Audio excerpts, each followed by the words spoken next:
Dad perfect events. That Tuesday afternoon, when my 7-year-old granddaughter Nancy grabbed my sleeve and whispered, "Grandpa, please stop sending him money," I knew something was terribly wrong. I'm Harold Mitchell, 58 years old, retired mechanical engineer. For the past 5 years, every January, I've been sending my son-in-law, Richard, $25,000, money I earned through 30 years of designing automotive systems at Ford's Dearborn plant and careful retirement planning. I did it for Nancy, for my late wife Margaret, and for my daughter Dorothy, who I thought I'd buried 5 years ago. But Nancy's words that day changed everything. The fear in her eyes wasn't normal for a child. She kept looking over her shoulder at the playground, then back at me with those wide, worried eyes that reminded me so much of Dorothy at that age. "Grandpa, please stop sending money. There's something you need to see." "What do you mean, sweetheart?" "Just watch Daddy. You'll see." I'd been an engineer my whole life, trained to spot problems, analyze data, find solutions. When a transmission system failed, I could trace it back to the source. When production lines broke down, I could identify the weak point. But grief had clouded my judgment for 5 years. Maybe it was time to start thinking like an engineer again. Let me back up. Dorothy died in March 2020, or so I believed. Car accident on Route 15, vehicle went off the road, caught fire. They said the body was too badly burned for an open casket. Richard identified her from dental records.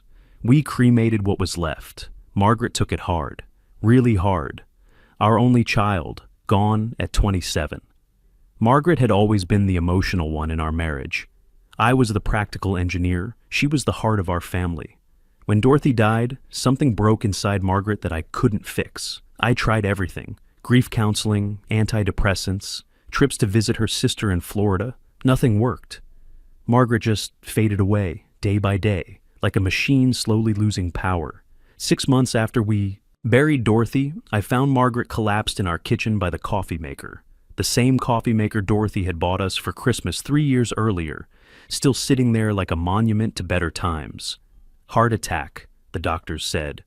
But I knew better. She died of a broken heart. Losing Dorothy killed something in Margaret. Losing Margaret finished breaking what was left of me. So it was just me, Nancy, and Richard, a 53-year-old widower trying to help his son-in-law raise a 2-year-old. Richard worked construction management, said money was tight with a toddler to raise alone. I had my Ford pension, some savings, Dorothy's life insurance that we'd left untouched. Margaret would have wanted me to help. Every January, like clockwork. $25,000 wired to Richard Coleman's account. Family support, I wrote in the memo line. Over 5 years, that's $125,000. Most of my retirement savings, but I figured Nancy needed stability, education funds, a future that Dorothy would never see. Richard. Never said much about the money. Quick text messages. Got it, thanks. Sometimes just received. No reports on how it was spent, no updates on Nancy's needs, no pictures of her growing up. I told myself he was just private, that grief affected people differently. Some people withdraw when they're hurting. But after Nancy's warning at the park, I started paying attention. Really paying attention, the way I used to analyze production problems at the plant. The next Saturday when I picked up Nancy for our usual ice cream trip, I watched Richard differently. He barely looked at Nancy when she ran to the car.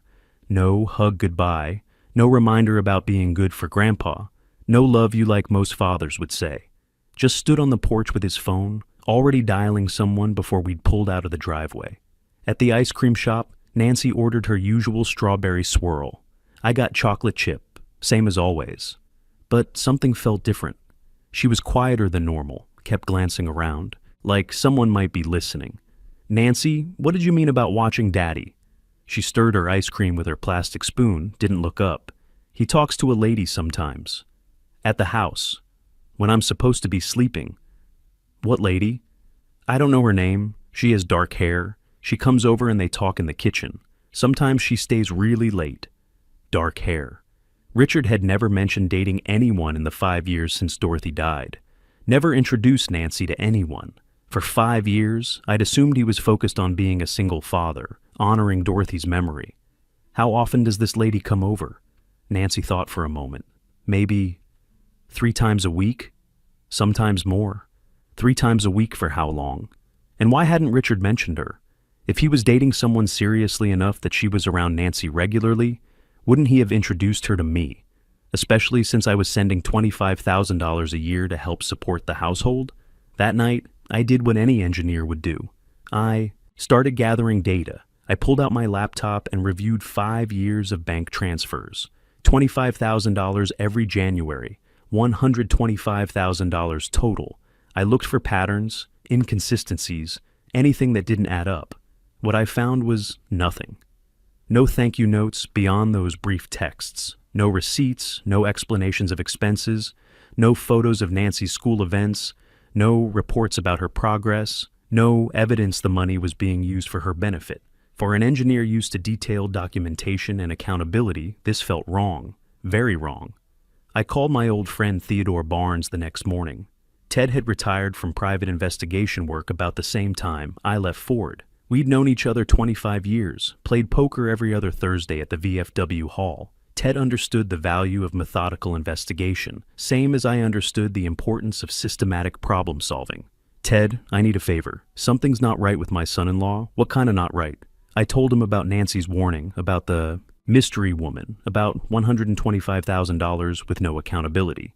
Ted listened without interrupting. Good investigators do that, same way good engineers listen to machine diagnostics before jumping to conclusions. Harold, you want to know where your money went? I want to know if Nancy's safe. The money's secondary, but it's connected somehow. Money usually tells the story. Let's follow it. Ted came over that evening with equipment that reminded me of the diagnostic tools we used at Ford. GPS tracker smaller than a matchbox, digital camera with telephoto lens, recording devices. Professional grade stuff. We start simple, Ted said, spreading the gear on my kitchen table. Watch Richard's routine, document patterns, see who comes and goes, build the evidence methodically. The next afternoon, we parked Ted's gray sedan down the street from Richard's house. Far enough not to draw attention, close enough to see clearly. At 2:30, a silver Honda pulled into the driveway. Through the telephoto lens, I watched a woman get out. Mid-30s, dark hair pulled back in a ponytail, moved like she belonged there. She had a key to the front door. That's not normal, Ted said, snapping photos with timestamps. Man hasn't mentioned a girlfriend in 5 years, but she's got a key. The woman stayed exactly 2 hours and 15 minutes. When she left, Richard walked her to the car. I watched through binoculars as he put his hand on her waist, kissed her cheek. Casual familiarity. The kind of comfort that develops over time. Harold, your son-in-law has been lying to you. We followed the pattern for a week. The woman came Tuesday, Thursday, and Saturday. Always the same time, always the same comfortable routine. I ran her license plate through Ted's contacts. Barbara Reynolds, 33, worked at First National Bank downtown. Bank employee, access to financial information, possible inside knowledge of my monthly transfers to Richard. During our surveillance, I noticed other things. Richard's truck was newer than it should be for someone struggling financially. The house had fresh paint, new gutters, professional landscaping. Nancy wore expensive clothes, carried a designer backpack to school. These weren't the purchases of a struggling single father. These looked like the lifestyle of someone with steady income. My steady income. Ted, I need to see where Dorothy's buried. Harold, what are you thinking? I'm thinking like an engineer. When something doesn't add up, you check your baseline assumptions. We drove to Riverside Cemetery the next morning. Dorothy's grave was in Section C, row 12, right next to Margaret's. Simple granite headstones, both paid for with my Ford life insurance. I stood between the two graves, looking at the dates carved in stone. Something bothered me about Dorothy's headstone, but I couldn't place what. Then it hit me like a failed transmission dropping out of gear. The dates were wrong. Dorothy died March 15th, 2020, but the headstone showed March 12th, 2020. 3 days earlier. Ted, look at this. He crouched down, examined the engraving carefully. Could be a mistake. Happens sometimes with memorial orders, especially during emotional times. I'm an engineer, Ted. I don't believe in mistakes like this. 3 days isn't a typo. 3 days is data. That weekend, I made a decision that would have made Margaret proud. I drove to Dorothy's old apartment building, the same place she'd lived before the accident. Mrs. Henderson, the building manager, had known Dorothy since she moved in after college. Mr. Mitchell? I haven't seen you since the funeral. How are you holding up? I'm doing okay, Mrs. Henderson. Can I ask you something about that night Dorothy left? Her expression changed. Which night? The night she died. March 15th. Mrs. Henderson frowned, looked confused. Mr. Mitchell, Dorothy left on March 12th. I remember because I was collecting rent that week. She came down with a suitcase, looked upset. I asked if everything was okay, and she said she had. To go away for a while. March 12th. 3 days before the supposed accident. The same date on the headstone. Mrs. Henderson, did you see her car that night? No, someone else picked her up. A woman with dark hair driving a silver car. Honda, I think. Barbara Reynolds. Silver Honda. Dark hair. My engineering mind started connecting the data points. Wrong date on headstone. Witness seeing Dorothy leave alive 3 days before supposed death. Mystery woman picking her up. Same mystery woman now dating Richard. I drove straight to Ted's house, found him in his garage working on a fishing rod. My hands were shaking as I walked up his driveway. Ted, Dorothy didn't die in that car accident. He set down the rod, studied my face. Harold, that's a serious accusation. The dates don't match. The building manager saw her leave alive 3 days before the supposed accident. A woman with dark hair picked her up in a silver Honda. Sound familiar? Ted was quiet for a long time, the way he got when processing complex information. What do you want to do? I want to find my daughter, and if she's alive, then someone's been playing a very expensive game with my grief, and I want to know why. The next phase of our investigation focused on Richard's daily routine. As an engineer, I approached it like debugging a complex system. Data collection, pattern analysis, logical conclusions. Richard left home every morning at 7:45 sharp, drove to various construction sites around the county, managing projects, meeting with subcontractors, normal work routine. But twice a week, Tuesday and Thursday, he made an additional stop that didn't fit the pattern. Industrial District, east side of town. Building 447, a warehouse complex that had seen better days. Empty loading docks, broken windows, the kind of place businesses went to die. What's he doing there? I asked Ted through the binoculars. Only one way to find out. We followed him the next Tuesday morning. Richard parked near a side entrance, looked around carefully, then went inside. He stayed exactly 45 minutes. When he came out, he checked his surroundings again before getting back in his truck. Ted and I waited until Richard left, then approached the building. The side entrance was locked, but Ted had skills from his investigation days that came in handy. Technically, we're trespassing, he said, working the lock. Technically, someone's been stealing my retirement money for 5 years. Inside, the warehouse was mostly empty. Industrial shelving, some old equipment, concrete floors that echoed our footsteps. But in the back corner, someone had tried to make a home. A bed with faded blankets, a small refrigerator humming in the corner, a card table with a hot plate, instant coffee, plastic utensils, clothes hanging on a wire line strung between 2 posts, and on the makeshift wall above the bed, photos of Nancy, school pictures, birthday photos, candid shots of her playing in the park. Every image I'd sent Richard over the years, taped to that concrete wall like a shrine. Sitting on the bed, staring at those pictures, was my daughter Dorothy. 5 years older, thinner than I remembered, with dark circles under her eyes. Her hair was longer, darker, pulled back in a messy ponytail. But it was definitely Dorothy. Dad? She looked terrified, shocked, like seeing a ghost walk through her door. Dorothy, what the hell is going on here? She started crying immediately.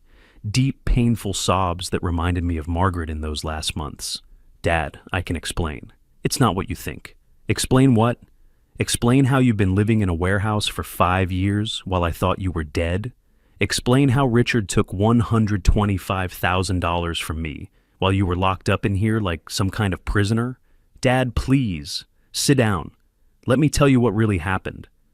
I sat on the folding chair next to her bed, trying to control my anger. Ted stood by the door, keeping watch. The concrete walls felt like they were closing in. 5 years ago, I got into trouble.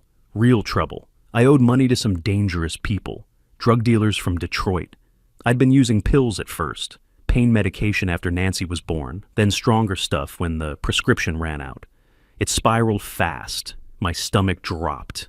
My daughter, addicted to drugs. How had I not seen the signs? I owed them $30,000. They said if I didn't pay, they'd hurt Nancy. Maybe worse. I was terrified. Richard said he had an idea. A way to make me disappear until things cooled down. The car accident. Richard knew someone at the funeral home. They used someone who died without family, someone nobody would miss. Made it look like it was me. Burned the car to destroy evidence. I came here to hide until the dealers moved on to other targets. For 5 years? It was supposed to be temporary. 6 months, maybe a year. But then Richard started getting money from you. He said it would help us maintain the deception, that we needed resources to keep me hidden safely. I looked around, the warehouse at the concrete floor, the makeshift living space, the photos of Nancy taped to the wall. Dorothy, do you know how much money I've been sending? Richard said, a few thousand. Enough to help with Nancy's expenses. $25,000 a year. For 5 years. Her face went pale. That's $125,000. Where did it go? She was crying harder now. Dad, I think Richard's been lying to both of us. Ted's voice came sharp from the door.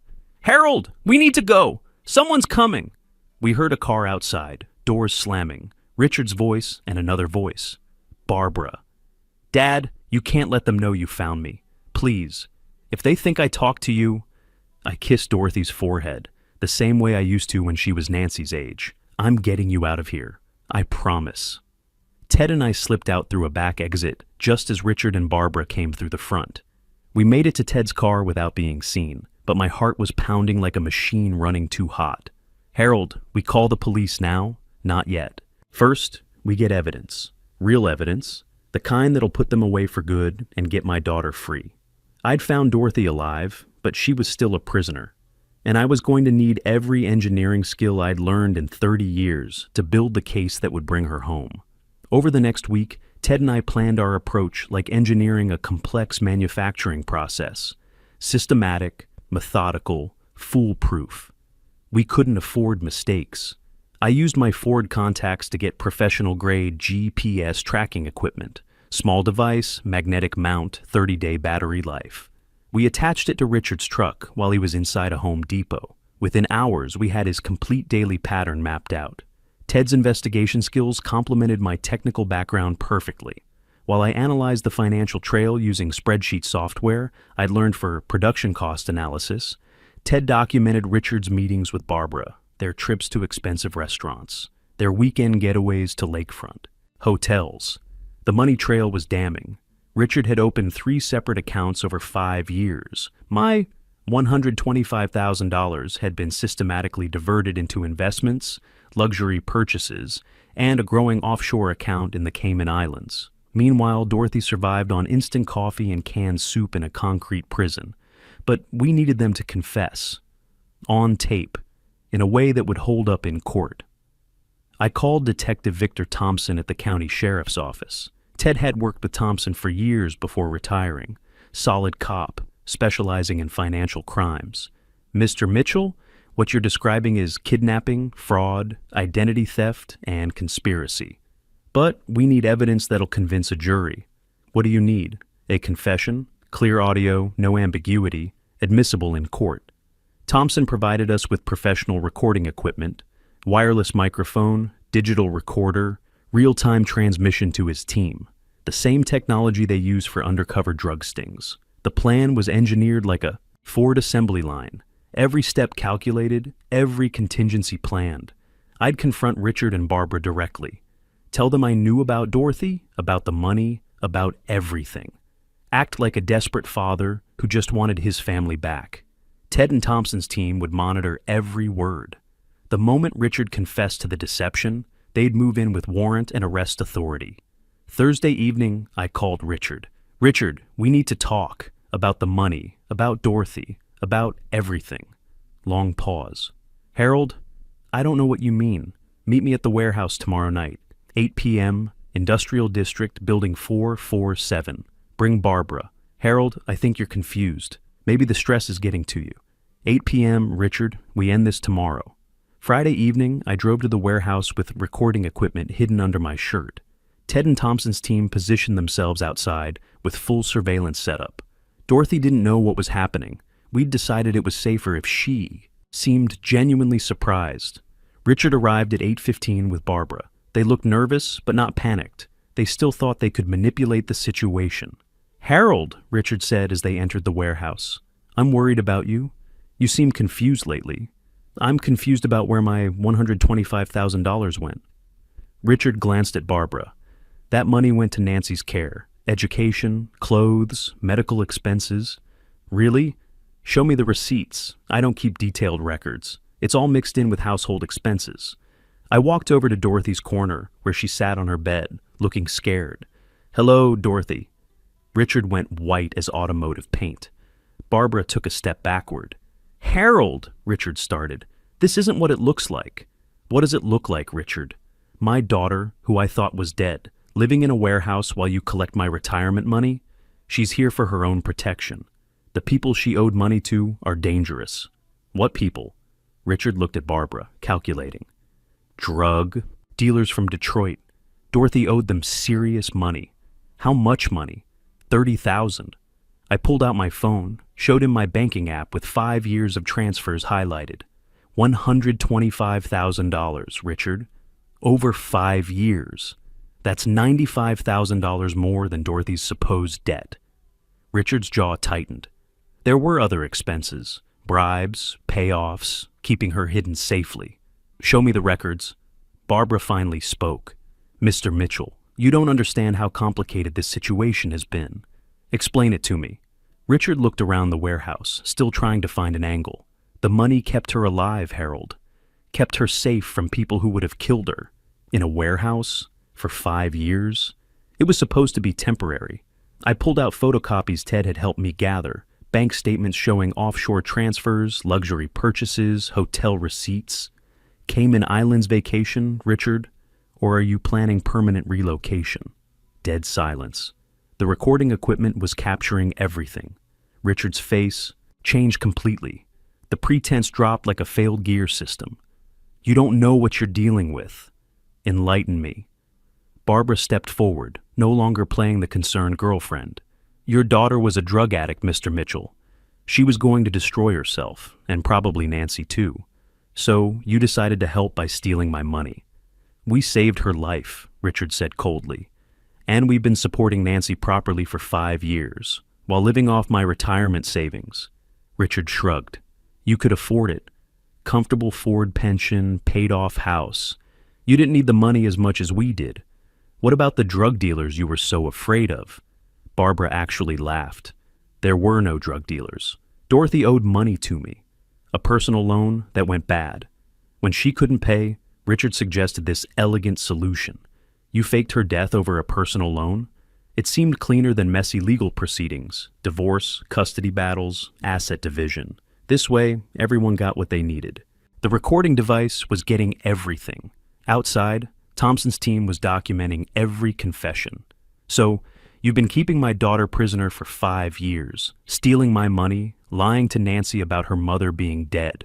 Richard's face hardened completely.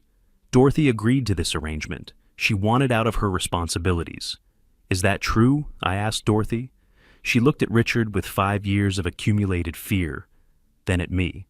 "Dad, I never agreed to stay this long. It was supposed to be 6 months while the loan situation got resolved." "She's lying," Barbara said dismissively. Dorothy was happy to disappear from her problems. Happy to live in a concrete box? Richard stepped closer, his voice dropping to a threatening whisper. "Harold, you need to walk away from this. Forget what you've seen. Dorothy's better off here than she would be anywhere else. And if I don't forget?" Richard's eyes went cold as machine steel. "Then you might have another family tragedy to deal with." That threat was exactly what Detective Thompson needed to hear. The warehouse doors crashed open. "Police! Hands up!" Thompson's team moved with military precision. Richard and Barbara were cuffed and reading their rights within 30 seconds. "Richard Coleman, Barbara Reynolds, you're under arrest for kidnapping, fraud, conspiracy to commit theft, and making terrorist threats." Richard looked at me with pure hatred as they led him away. "You have no idea what you've done. I got my daughter back." The trial was 4 months later. federal courthouse because the fraud crossed state lines. Richard got 12 years in federal prison. Barbara got 8 years. Both were ordered to pay full restitution. Dorothy moved into a small apartment near my house. Nancy lives with me now, but Dorothy sees her every day. They're rebuilding their relationship carefully, with professional help. Some evenings, we all have dinner together at my kitchen table. Dorothy helps Nancy with homework. I tell them stories about Margaret, about how proud she'd be to see our family healing. Margaret never got to see Dorothy come home, but I talk to her picture every night, tell her our girl is safe now. Sometimes I think I can feel her smiling. To any father listening to this story, trust your instincts. When something doesn't add up, investigate. Don't let grief blind you to manipulation. Use whatever skills you have, engineering, accounting, whatever, to protect your family. The truth always surfaces eventually. Sometimes it just needs the right person asking the right questions, using the right tools. My daughter Dorothy is alive. My granddaughter Nancy is safe. My retirement savings are mostly recovered. Most importantly, Margaret's memory can rest in peace now. Our family is whole again. Sometimes the people we trust most are the ones we should watch most carefully, not because we don't love them, but because love can make us blind to the warning signs that our engineering minds would never miss in a professional setting. The best revenge isn't getting even. It's using your brain, your skills, and the law to make sure justice is served while keeping your family safe and your conscience clear.